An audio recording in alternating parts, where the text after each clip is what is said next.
never smoke the dizzy, but we can always share some disease. It's just a cup in time.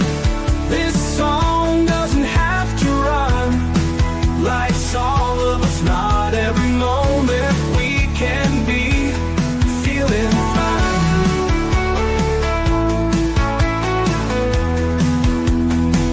I wanna share a moment, just a second if you will, maybe even a cup of thrill. We could share this performance. It's tea time, come sit with me. Well, welcome guys. Miss Liz is back. That's right. And we were having some fun in the back. That's right. I like to enjoy some fun with my guests. And Debbie's in the back of the studio. And we're going to get her up front in just a few moments. We're going to get that good old disclaimer out there because everybody, Miss Liz, where's your disclaimer? Well, my disclaimer is coming for you guys. If you haven't subscribed to Miss Liz's YouTube channel, run on over and do that. It's Miss Liz's Tea Times. Check out Miss Liz. I'm all over. If you're not looking for Miss Liz, and you obviously can't find me. So today we have an incredible guest in the back, and she's in the studio, and we're going to get real and raw. We're going to have some fun, and we're going to go down a bunch of little rabbit holes and just be real and raw with all of you guys today. So the disclaimer for Miss Liz's Tea Time show. Miss Liz's Tea Time is a global platform dedicated to sharing real life stories, diverse perspectives, and meaningful conversations that inspire awareness, healing, and connection. Miss Liz is going live using StreamYard. Before leaving a comment, please grant StreamYard permission to see your name at StreamYard.com. Please be advised that all the content brought forward during any Tea Time show is presented in good health and faith. However, discussions may include opinions, beliefs, and perspectives that do not necessarily represent the views of Miss Liz or the Tea Time platform. Information shared by guests is based on their own experiences and perceived to be accurate at the given time of airing. All guests, viewers, and participants are responsible for using their good own judgment when considering any actions or decisions that may relate to this discussion. Some episodes may cover sensitive topics, including but are not limited to trauma, abuse, grief, mental health, and other emotional triggering subjects. Listeners and viewers' discretion is strongly advised. Tea Time with Miss Liz is an open discussion forum designed to offer insight, inspire awareness, and create connection. It is not a substitute for professional, medical, or legal or therapeutical advice. If you require professional support, please seek assistance from qualified professionals or trusted resources in your area. If you have any questions regarding this disclaimer, or the content of this discussion, you are welcome to contact me at aka Miss Liz's directly at bookingmissliz@gmail.com or check me out on Linktree at Miss Liz's Tea Times. By choosing to participate in comments on or views these live shows, you acknowledge and accept this disclaimer. Your participation is entirely voluntarily. Miss Liz welcomes you to join conversations with an open heart, and at any time you feel this platform is not right for you, I respect those wishes and your decision and welcome you back whenever you are ready. Tea Time with Miss Liz is serving truth and awareness one cup of tea at a time. And we don't serve a beverage, we serve real life stories here. So now let me give you a little bit on who I have coming in the studio with me today. Well, it is with great respect and admiration that I welcome today's guest to Tea Time with Miss Liz, Debbie Dobbins, an international recognized prosperity consciousness speaker, transformational coach, and the author of Your Inner Billionaire. Debbie's journey is nothing short of extraordinary, from overcoming addiction and surviving a critical cancer diagnosis to rebuilding her life and wealth from the ground up. She has become a global voice for healing, abundance, and personal reinvention.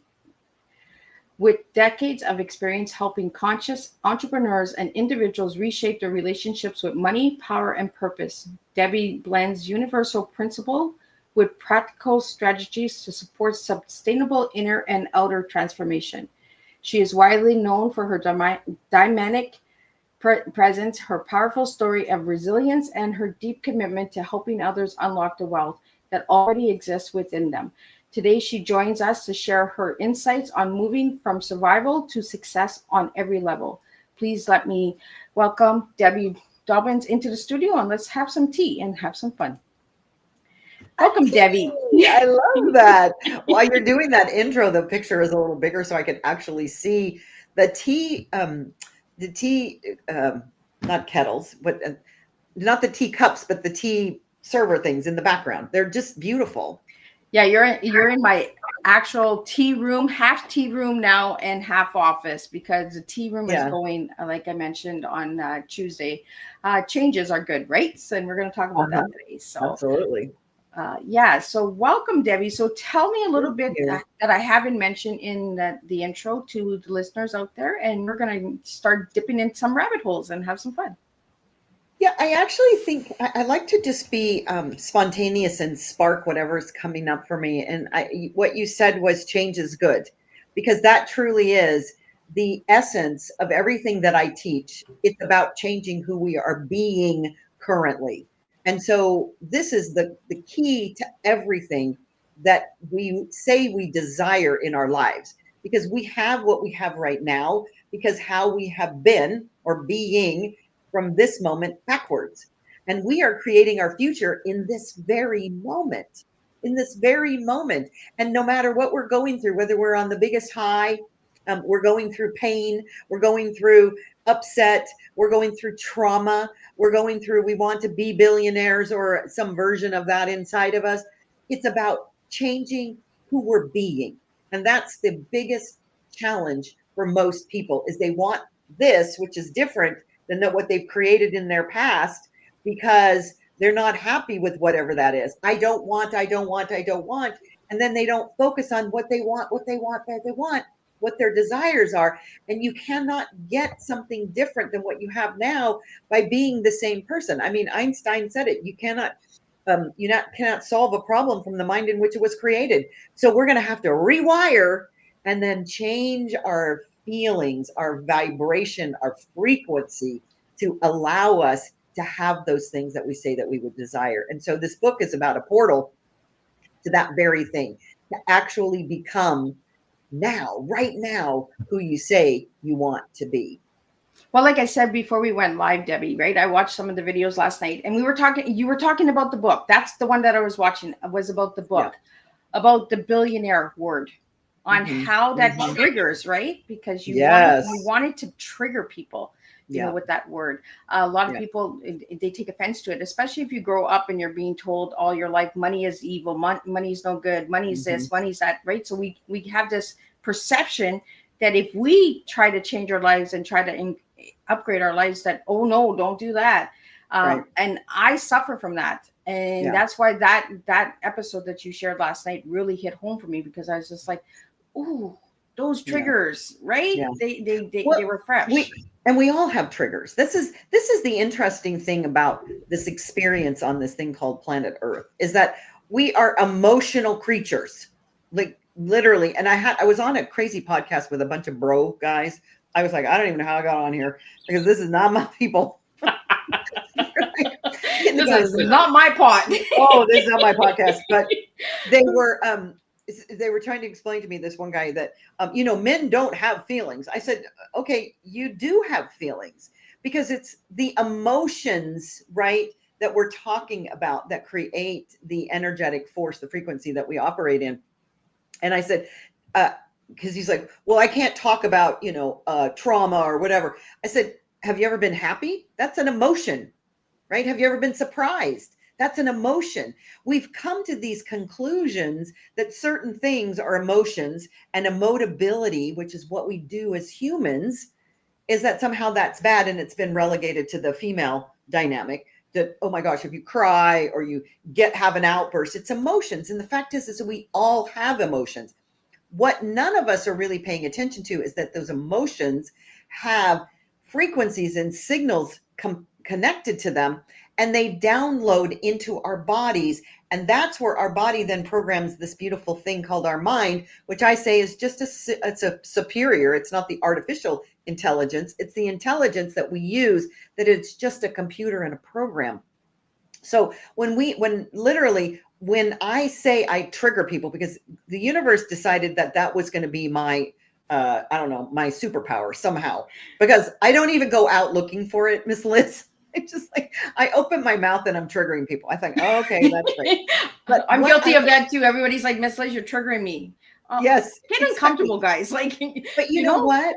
I've reframed that those triggers are literally little bombs that we put inside of us, and I am the bomb squad, and I'm there to either deactivate the trigger, or I'm there to blow the trigger up in a safe environment so that you move through the trigger, because the trigger is such a beautiful signal to us. It's a blessing in disguise, if you will. And when we begin to say, oh my gosh, I mean, now I have people say, I want to hire Debbie because she's a triggerer. Like literally, I'm going to poke the bear because I know that's where the good stuff is. The triggers keep us stuck.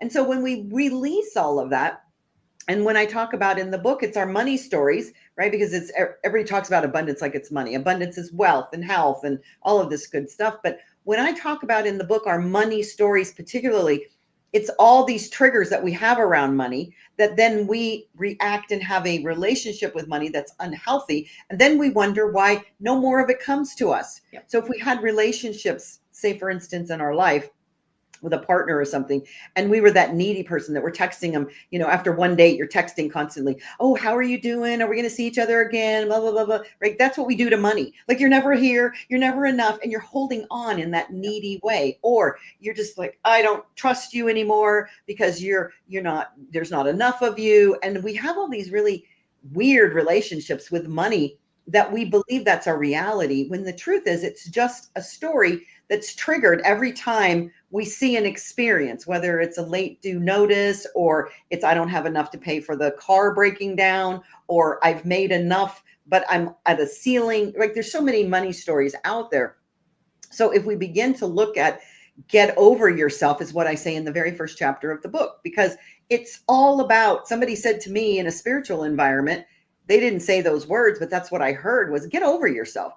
What she was meaning, and what I now understand, is get over your story, right? Because that is the tough love that we all need to hear, to move ourselves through into this radical responsibility of knowing that we are completely in charge of our experience.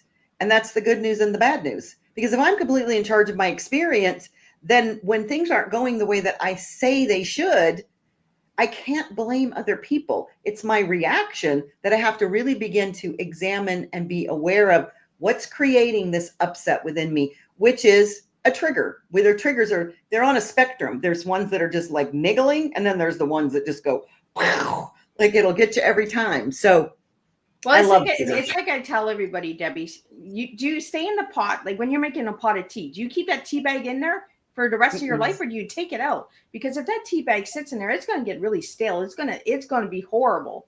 Yes. And that's how we look at our stories, right? Is we stick in our story. Oh, well, this happened, and when it just gets heavier and heavier and heavier. Exactly. We embellish it. Like, we are the best soap opera script writers ever. Like, literally, I can tell the story when it begins, and by the time it's 20 years later, that story is so well. It's got an arc in it. It's got a villain in it. It's got maybe a hero that's dead now. I mean, it's amazing, because we are good storytellers. And once we recognize that we are writing the stories, we can write a new story. That's what I say in the book, is we got to get your money story, understand it. Where did the money story? Sometimes we can find out where it came from, and that's not relevant, but you understand the story. Until you know what the script is, you can't write a new script, because you're not going to be able to bypass the old one, because it's still running the program. So it's, I love the analogy of the tea bag, because we just sit on it, and it's toxic, and it's old, and it's awful. It's awful. Like, who drinks a tea that's been sitting for 25 years, right? Right. It's so, it's awful. But you had said something about trust and money. Mm-hmm. And that kind of got me to thinking how we trust our relationships with everything in life, right? Right. And so I come at this from a very spiritual, metaphysical, and science, quantum physics science perspective, because they're just two sides of the same coin. So when I used to be mostly just spiritual conversation until quantum physics. I mean, I knew it was scientific, but I used a spiritual reference. Now that quantum physics, because I just love science, has really taken us to this journey of understanding that it's whatever we are, whatever we believe, that's what we're creating. And so when I talk about trust, I say that from the perspective of our consciousness. So for some people, the word consciousness or universe or God or higher power or whatever, I mean, it's all, to me, it's all the same. Like they're just words.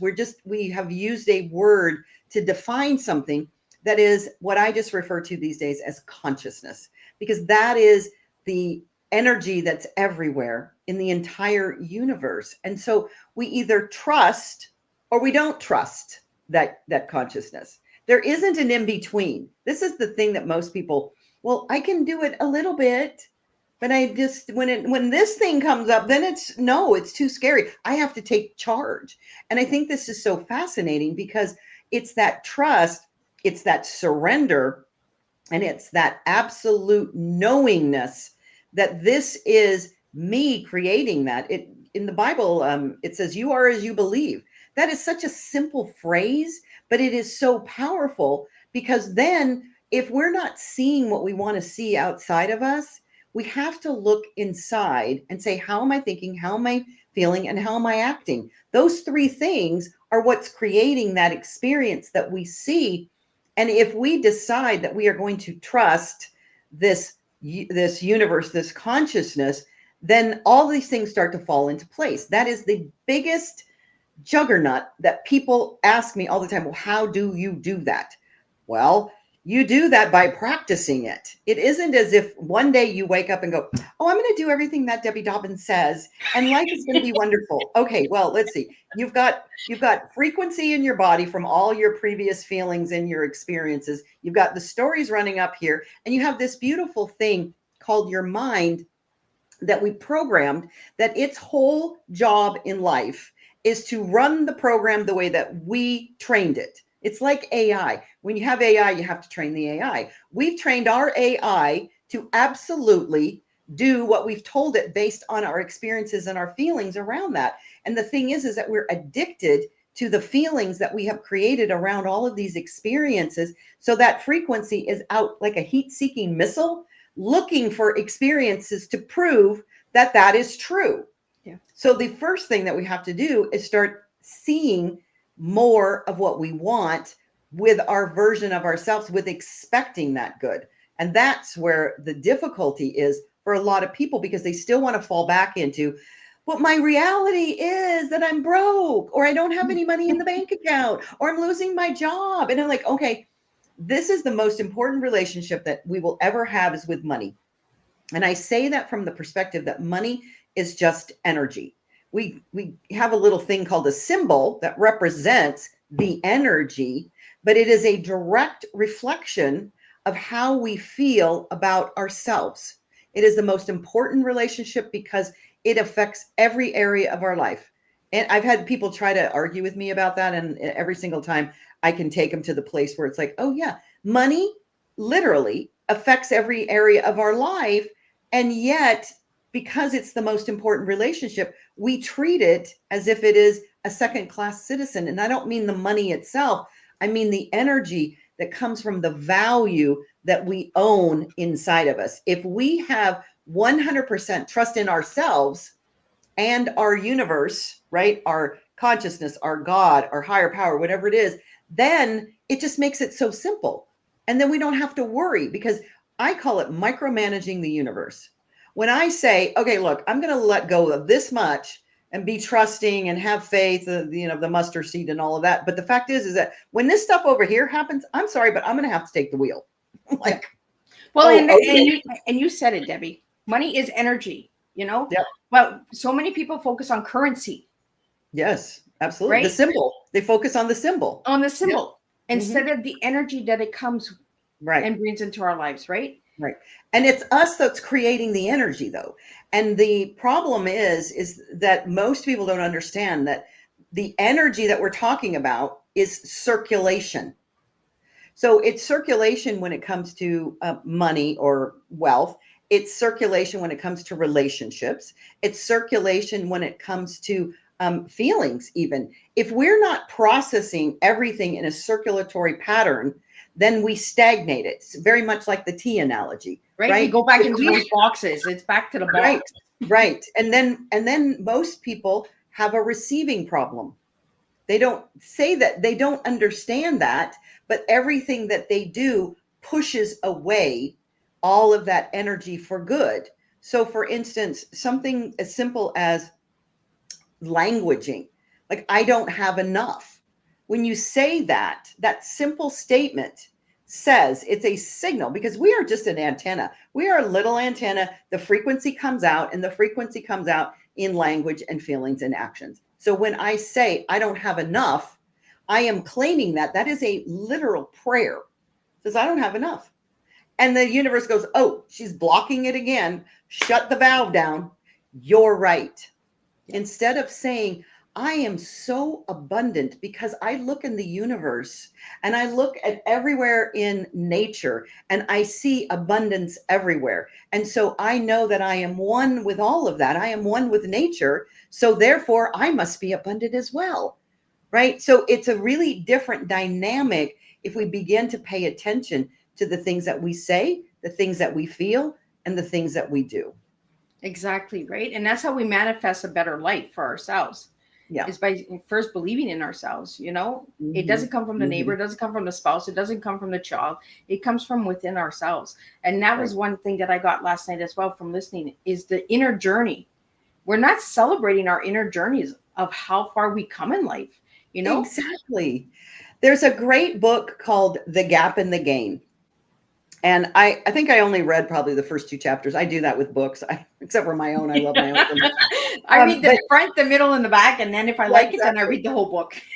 But it's so true about the gap in the gain, because when we are in the gap is, here I am and I have a goal. Let's say I don't use goals, I use intentions, but it's over here, it's out there. And so as long as we're focusing on our gap, where we believe that we don't have what it is that we say we want, we don't pay attention to our gains, which is everything before us. So we honestly, none of us got anywhere where we are today in this moment without having gains. Otherwise, we'd still be sitting, in a crib, not being able to walk, not being able to ride a bike, not having a job. So we don't pay attention to our gains. And if that's what we begin to focus on, and it's not about comparing ourselves to everybody else, which I believe that social media has really ruined a lot of us for purposes of comparing. But when we begin to look at our gains, then we can up level our game by being so grateful for where we are, and know that our history is the precedence, the only precedence. We can't look at history as precedence of where our future is. Our history is our precedence for amazingness, where we have come in however long we've been on the planet. After 70 years, I've been through some stuff, and I have to constantly look at the gains, because some days I'm not perfect. I have a down day. I have a depressed day. I have a day where shit hits the fan and you just go, okay. See, and this is why Debbie Teatime, because this is what I tell everybody. It's a roller coaster. It doesn't have to be a smooth sail across the water. We have shit days. We do, but they are still in our favor. So I created a little meditation that I listen to myself. It's like 5 minutes in the morning, and it's entitled, Everything is Working in My Favor. Because we don't believe that. We are expecting the other shoe to drop. We are expecting crap. We are expecting another day that we had yesterday that just set us off with 15 triggers. And so now, if we start our day off and say, everything is working in my favor, because literally, if we go back in our history, we got to where we are because of the things that happened to us in our life. This is what's the beautiful part about life. And it doesn't matter how much trauma that any of us have been through, we're still here breathing and standing. So until we're not breathing and standing anymore, every moment that came before the moment, the present moment, has created where we are now. And every moment from here until whenever we stop standing and breathing, we'll create those moments. So everything is working in our favor. And just because we don't have the perspective of looking backwards, we do have the history of seeing our backwards and say, look at all those things brought me here. So I know as sure as I'm standing here that everything is working in my favor. My favorite Bible verse since I was a little kid, and I still to this day will not let that go. And that's why I created that MP3. But it says, all things work together for good for those who love God. Well, for those who actually are living in this universe. But it is so important to realize everything is working for good. I don't care. And then people say, well, there's wars and there's people doing this and there's bad things that are happening. I know that. We live in a duality universe. Otherwise, it would just be the Garden of Eden before they ate the fruit from the tree of good and evil or knowledge, whichever one it was. But the fact is that there is nothing that isn't here for us to serve us in some way, fashion, or form. And so it's incumbent upon us to just move through it. It may be, and listen, there are painful. I went through cancer treatment for a whole year. That was not fun. Like literally, it wasn't fun. But at the same time, I knew that this was serving a bigger, higher purpose in the overall scheme of things, which it has. And I am so blessed for all of the horrible traumatic experience or perceived traumatic experiences in my life, because they make me who I am. And to me, that is the most brilliant thing, because each and every one of us is an individualized, unique expression of the one. And if we begin to see that with everybody, when we look into their eyes, my favorite word is namaste. The God in me sees the God in you. And that way we can begin to love each other in a different way, instead of saying you're different than me, so somehow or another we have to be separate. Because the real truth is we're all connected. And that is the absolute truth of everything. So Debbie, how did you get from rock bottom to where you are today? Well, I was laying in bed and I didn't have anything to do, and I was broken on food stamps. And, I was used to having millions and making tons of money doing things like real estate and investments, and I couldn't do anything. So I decided that I don't know, I got a download. I'm very much into intuition. I started doing surveys online that paid me $1 sometimes, and $3 and $5. Literally, I couldn't do anything really except for be on the computer for short periods of time. But what I know is that also, I just finished my next book on investing called Rooted in Wealth. And the fact is that we have to begin to invest in ourselves. So I was investing in me, doing those little surveys for 20 minutes. I get $1 and then I get $5. And I was just counting every bit of it, being so grateful for every moment that I was able to do that, for every dollar that came in. It led to secret shoppers, which were $20. I mean, this is a person that made thousands of dollars per transactions, that I'm doing these surveys for $1 and $5 and $20 to go to secret shopper. And then, but see, what happens is I began to get better. I knew that I was healing myself. I knew that life was supporting me, that everything was in my favor. And then that turned into me taking online courses to become a real estate agent in Texas, because my life, I knew I was going to move to Texas. I mean, I just started visioning where I was going to go and what it was going to be like. And all of the things that I talk about in the book is you have to begin to feel what that feels like. And so it just, one thing led to another, but it started out with literally doing something that you can do wherever you are. I was being a little funny with you earlier on the before the show, that I have people all the time say to me, oh, I'm so broke, I don't have any money, and this is hard. And I'm like, okay, but what are you looking at your life? Are you appreciating what you do have? And how are you using your time?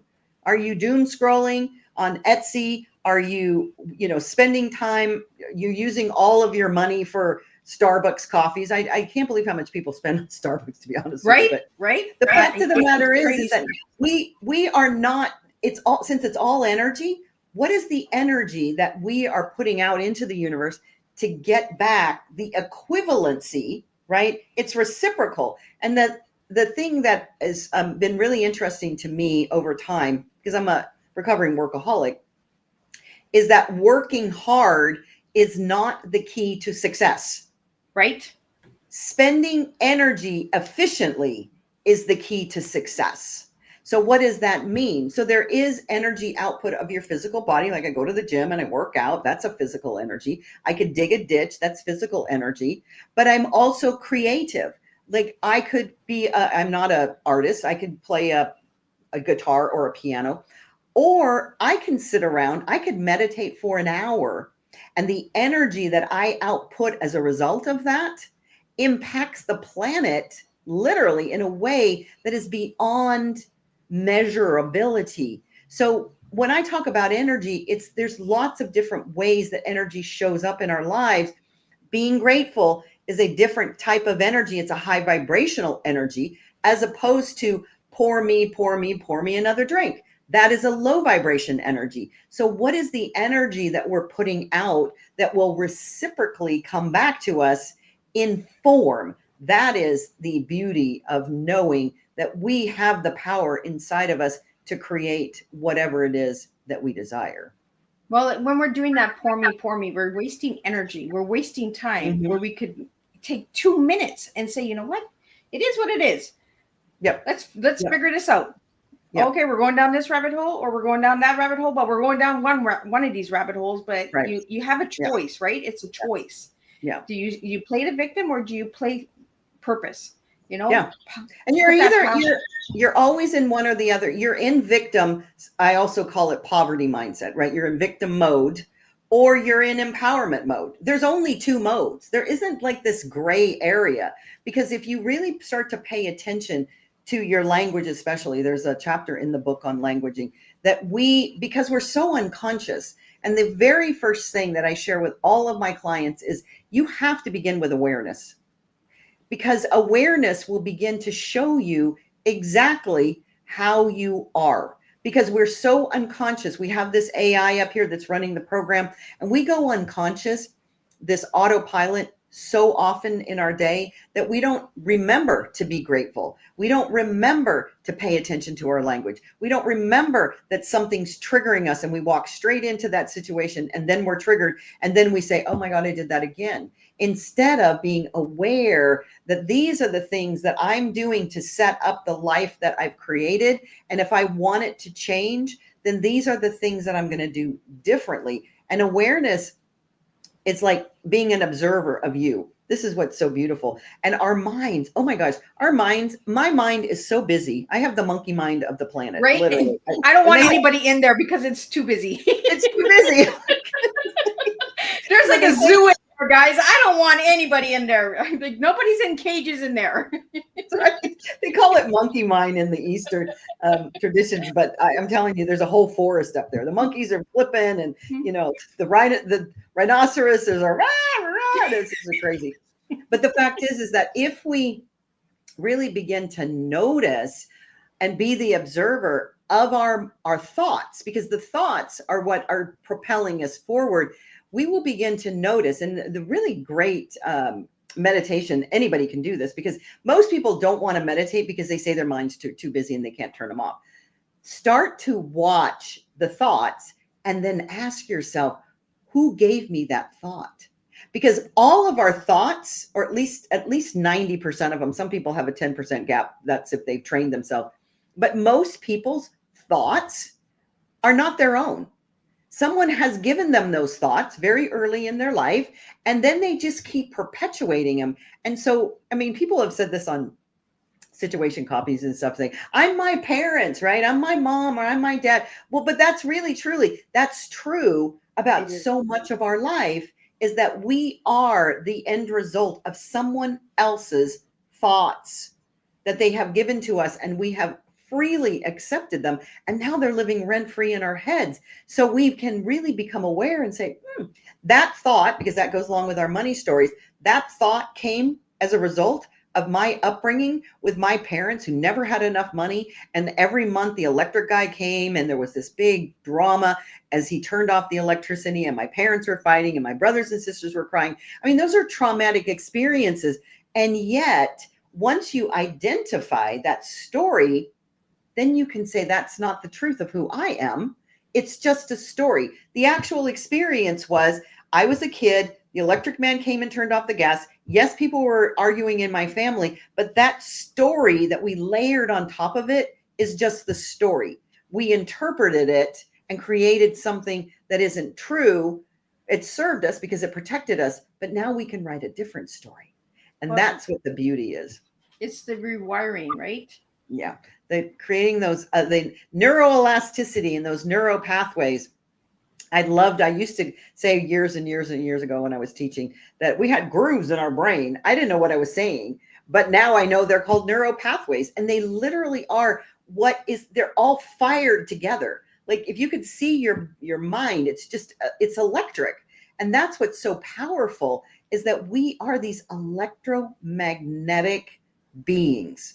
And that frequency is from what we are being and who we are being, not what we are thinking. The thinking comes from the being part. And once we understand that, it's so much easier to rewire the neural pathways because we've downloaded into our physical body. I always say that women are from the neck down. That's where the emotional our feminine energy is.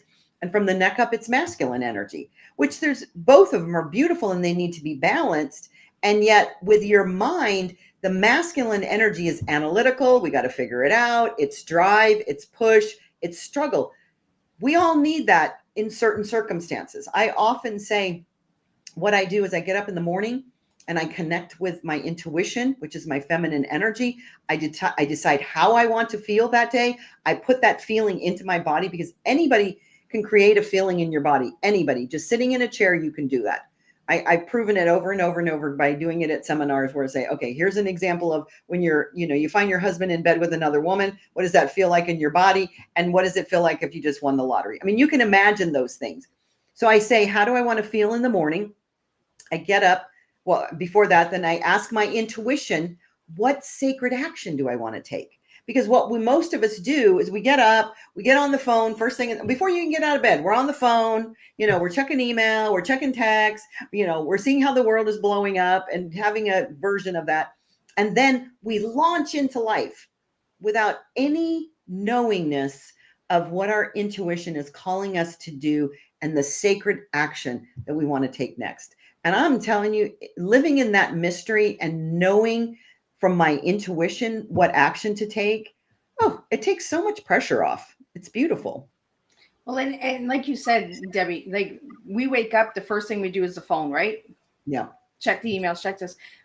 20 years ago, we weren't doing that. We weren't checking the phone. We were getting up, having breakfast, having that conversation with our spouse or our children, or turning the TV on for the latest commercials or the news or whatever. Like it was turn the TV on, right? But I mean, we've gotten to a point where we're just robotic. We're just go, go, go, go, go, go, go, go, go. And then when we say, whoa, we need a break, people are like, oh, well, what's wrong? What's wrong? Yeah. It's called being human. Like, slow down.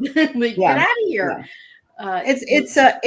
And unfortunately, because of all of that, there's always been stress no matter what. I mean, as humans, even the cave people, right? The stress response is part of our animalistic nature, and it's there and it's designed to warn you that the lion, tiger, or the bear is coming after you. And so it's supposed to be quick stress, run away or fight, and then it relieves itself and you usually run away. So it's wearing the stress off.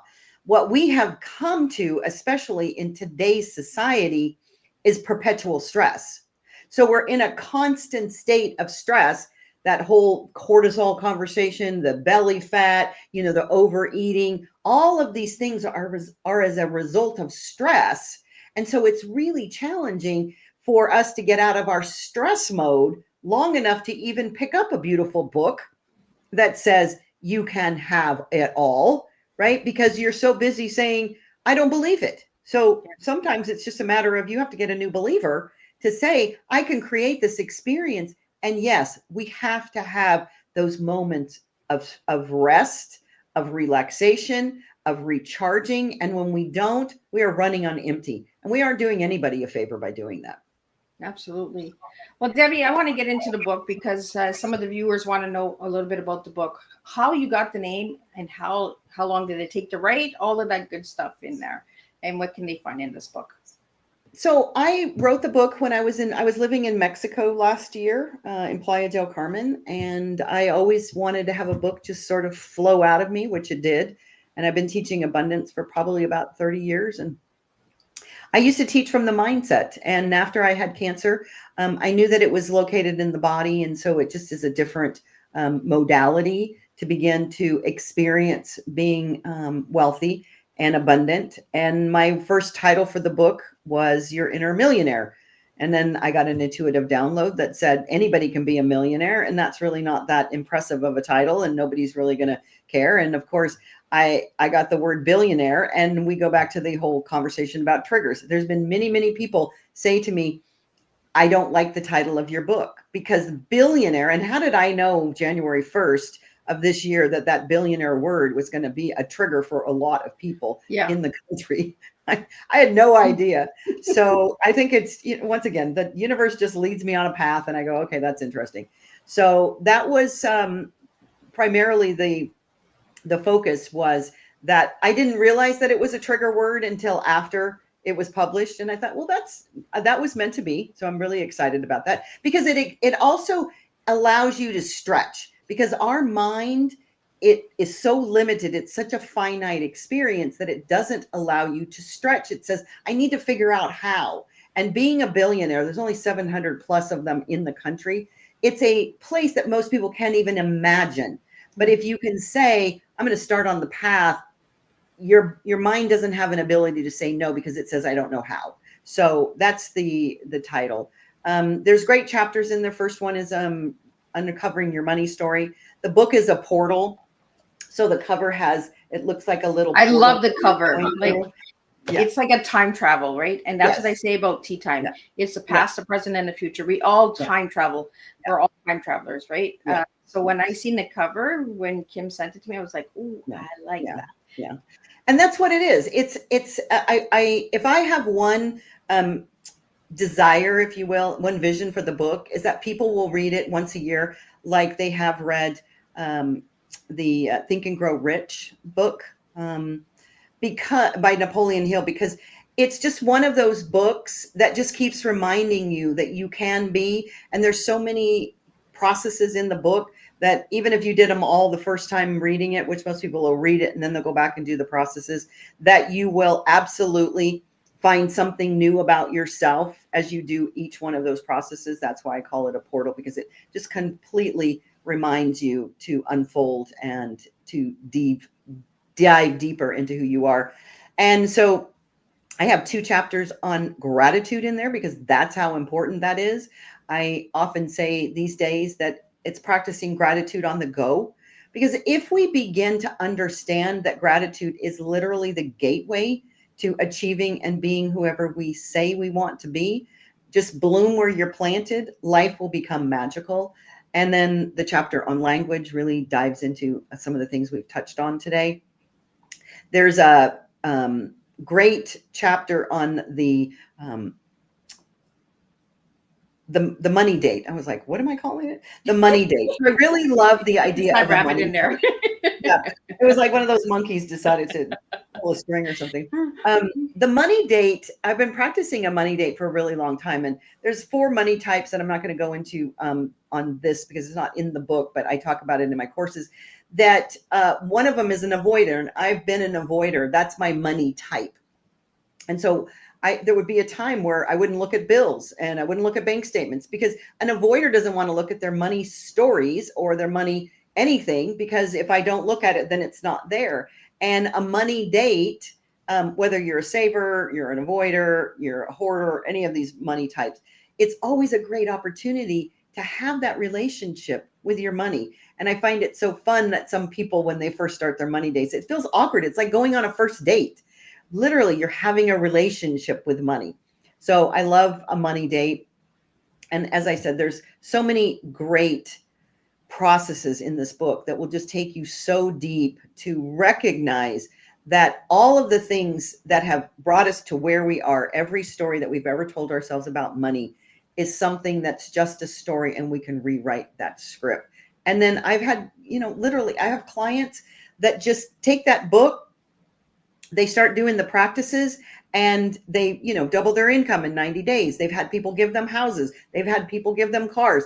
It's just remarkable, because when we start expecting unexpected good, that's what shows up, instead of expecting the other shoe to drop. Yeah. Well, Debbie, I want to take you down a rabbit hole since we talked about monkeys. Well, maybe we'll go down the monkey hole today. I want to talk to you because for me, I'm also like that with the spiritual world, right? With the universe, and the universe will open a door, and I'll be like, "Why are you taking me here? What are we gonna do now?" Well, the universe talks to me in colors. And that's why I asked what your favorite color was. And your favorite color was light pink and robin blue. And as you can see, I got pink and blue on today for you. Yeah, so I want to know why those colors are your favorite. I actually have just gone through a branding process for my brand. And pink is really an interesting color because it kind of reminds me of Barbie a little bit, but the fact is, and I thought I'm not like Barbie, but then I guess I probably am because I've had multiple occupations. But I think it really goes back to that. I love those soft pinks, those soft blues, and also like yellows and oranges, because I love a sunrise and a sunset. I think that is the beautiful thing about this planet that we live on, is no matter where I am, I can be. I love to go to Playa and be on the beach at sunrise, because there's always tourists out there taking pictures. I've taken so many myself. And I think, isn't that interesting though? Because I can be in North Texas, the flattest place on the planet, no water in sight anywhere probably. And yet there is a beautiful sunrise and a sunset every single day. And I just love to be reminded of the beauty and the grandeur and the gratitude that I have for every moment that we're here on this planet. And believe me, I'm not always doing that when I'm in one of those icky moments, but it is the place that I want to always go back to and remember that that's the truth of my existence, because it truly is. And so I think that more than anything, it's just to remind me of the beauty that we have in the beginning and the end of every day.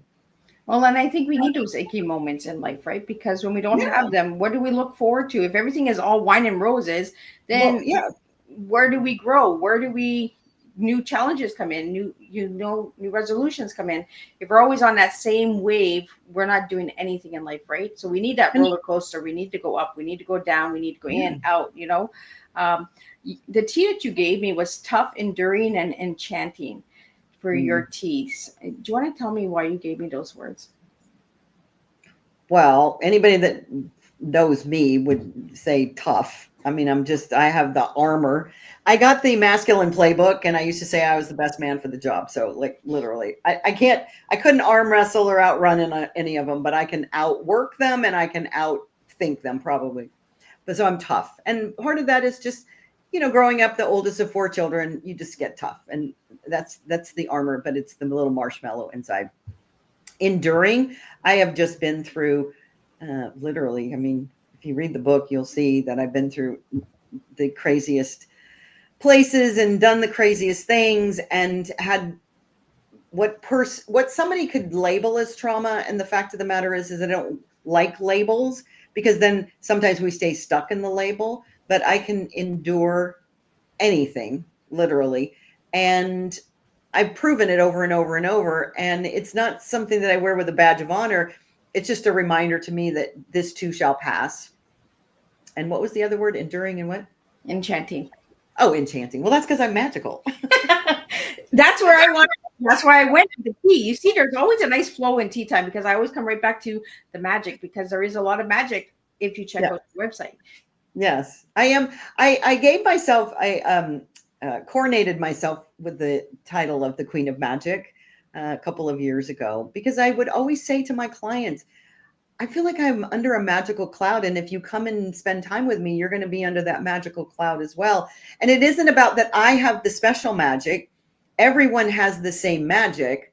I just declare it because literally life is magical because we believe in magic. I mean, once I started claiming myself as the queen of magic, I see magic, the word magic, people say magic.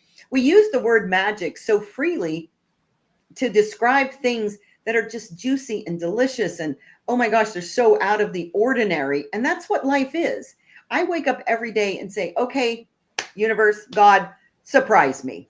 What's the surprise for today? And if I go out looking for surprises, then I see only surprises. If I go looking for then I see that too. So I love being magical. Enchanting. I love it. When I checked out your website, I was like, oh, we got to get into the magic. And that's where the enchanting came in. I really liked it. So can you share a little bit about what they can find on your website? You have some courses, some workshops, some stuff like that as well.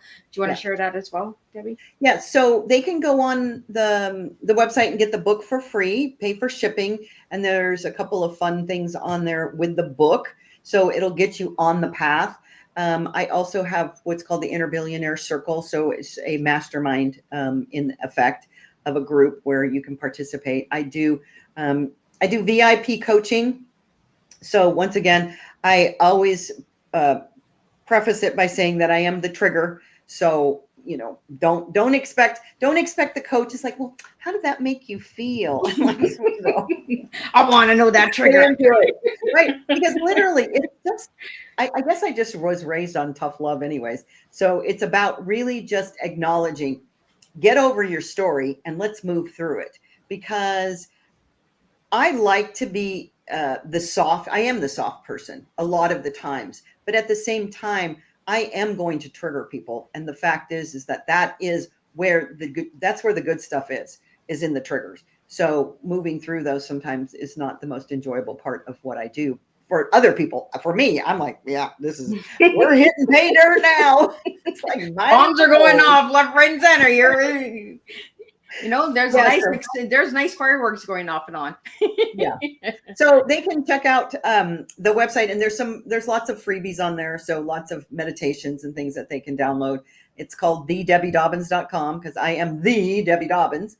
And so that's pretty much what's going on for now. And some of your merchandise is called Own Your Magic, Make Magic Happen, and Magic Maker. Yes. I just love, honest to goodness, this world that we live in is truly magical. And I often say, so I love The Wizard of Oz, primarily because of the premise that Dorothy had the ability the whole time. I mean, it's so metaphysical, it truly is.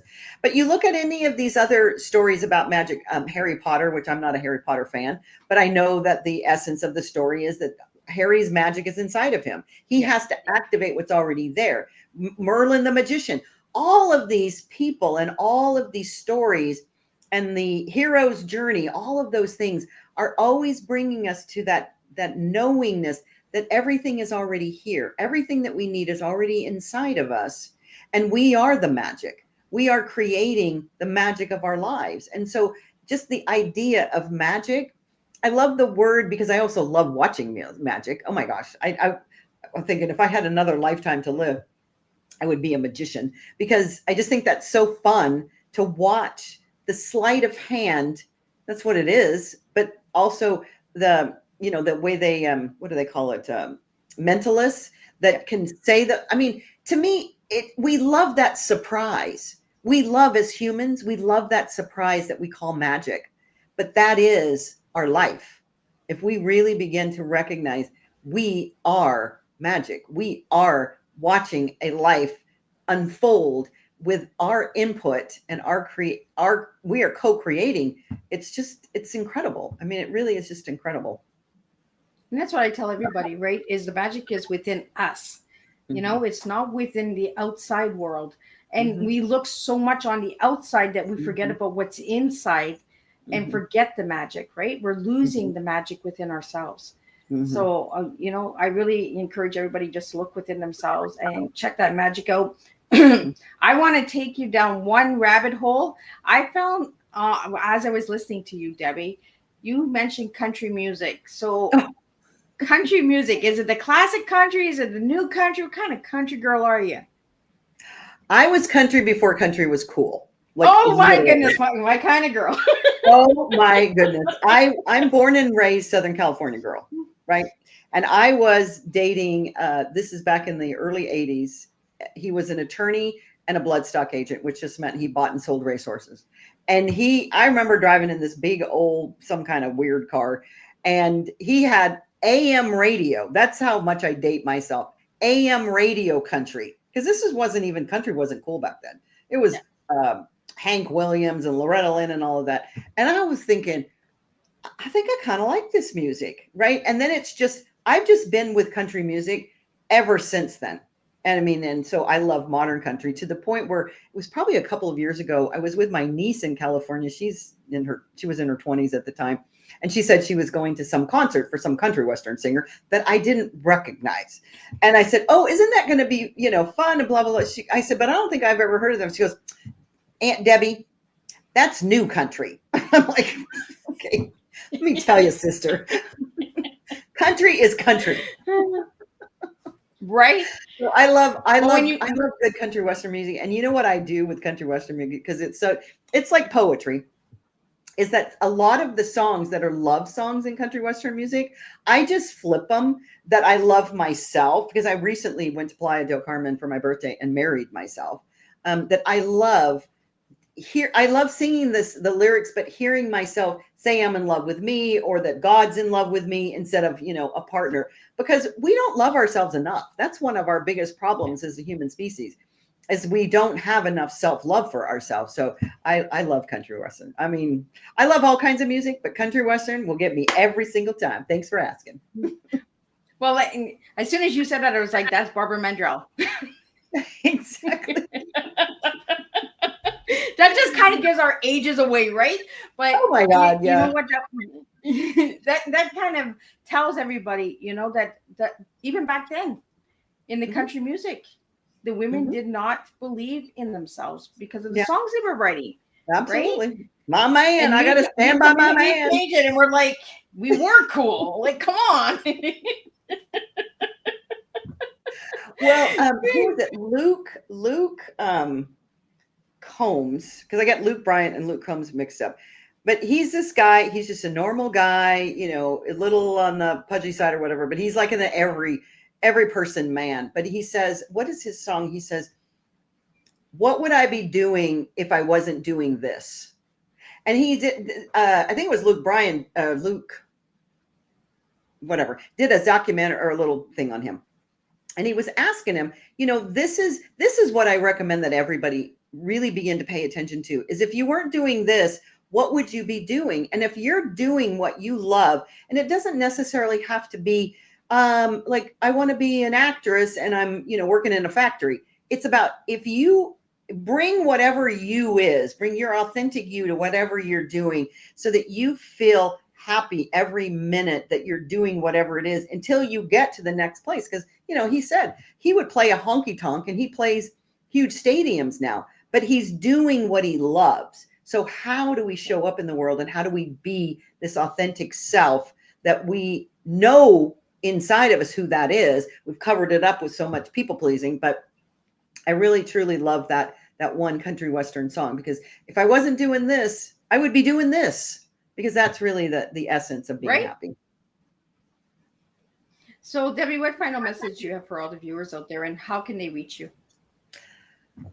Just go to the website, thedebbiedobbins.com. There's all kinds of ways to connect with me there. And I have social media, which you can, once you go to the website, the links for the social media. So I've got YouTube, I've got my own podcast, I've got Instagram, TikTok, whichever one of those flavors. I'm working on a Substack account. So, but what I want to share with everybody is that you truly are, as I've already said, you're the magic. You're the magic. And so until you get that belief system implanted in you, and you believe that somebody else is doing it to you, nothing is happening to us. Everything is happening through us. So once we begin to get that recognition, then life begins to make more sense, because then it isn't about randomness. It's about co-creating. And so that's the biggest message that I can give. B. Well, thank you so much. And it was an honor having you here, Debbie, and getting down those rabbit holes, those monkey holes, all those holes, and getting it out there. I really enjoyed our afternoon together. And for anybody that would like to know more about Debbie, check out her website at thedebbiedobbins.com. It is on the screen. And if you're listening to the audio, it will be in the show notes. So you can check that out as well. And we will be back tonight at 7 p.m. Eastern Standard Time with the second guest of today, which is Glenda Benneville. She's coming in. She's a Grammy nominee, and she's going to be talking about her new song and planting trees when you do get that song. So there's lots of good stuff coming to the table. So I'll see everybody tonight at 7 p.m. Eastern Standard Time. Until then, check out Miss Liz's Tea Times. There is multiple shows that you can check out, and give me back your feedback because I always love feedback. And we'll see you guys. We'll do this all over again tonight at 7 p.m. Eastern Standard Time.